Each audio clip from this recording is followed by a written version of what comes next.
जब कंपनी का कल्चर खत्म हो जाए तो फिर क्या बचेगा? प्रोडक्ट फेल हो जाए तो दोबारा बन सकता है, पर अगर कंपनी का कल्चर ही या फिर वैल्यूज जो है वो खत्म हो जाए तो सब कुछ खत्म हो जाता है। अर्जुन का यह विजन क्या है वो हम देखते हैं। श्लोक 40 में यहाँ पर वर्क कल्चर और कोर वैल्यूज की अहमियत को समझने के लिए सबसे महत्वपूर्ण है ये श्लोक। जब किसी कंपनी के सिद्धांत यानी कि वैल्यूज खत्म हो जाते हैं तो पूरी संस्था बिखर जाती है। अर्जुन यहाँ इसी सिस्टम फेलियर की बात कर रहे हैं। श्लोक क्या है? अधर्माभिभवात् कृष्ण प्रदुष्यन्ति कुलस्त्रियः त्रिषु दुष्टासु वार्ष्णेय जायते वर्णसंकरः।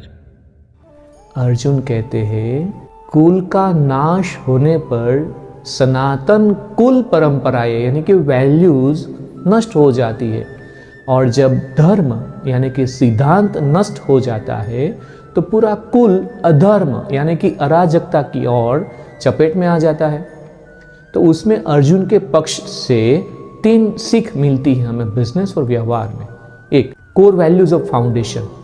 बिजनेस में कुल धर्म का मतलब है आपकी कंपनी के एथिक्स। अगर लीडरशिप अपने सिद्धांतों से समझौता करती है तो धीरे धीरे पूरी टीम भ्रष्ट हो जाती है।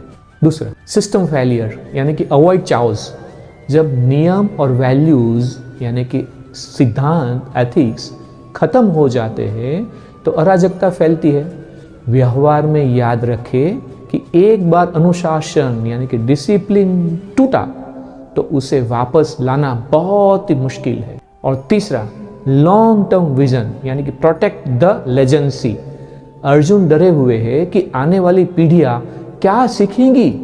एक लीडर के रूप में आपका काम सिर्फ प्रॉफिट कमाना नहीं बल्कि एक ऐसा कल्चर छोड़ना है जो सालों तक चले। क्या आपकी कंपनी की कोई वो एक ऐसी वैल्यू है जिससे आप कभी समझौता नहीं करेंगे, जैसे कि ईमानदारी, समय की पाबंदी या क्वालिटी? अगर है तो नीचे कमेंट में ज़रूर आप लिखें आपकी वैल्यूज़ के बारे में।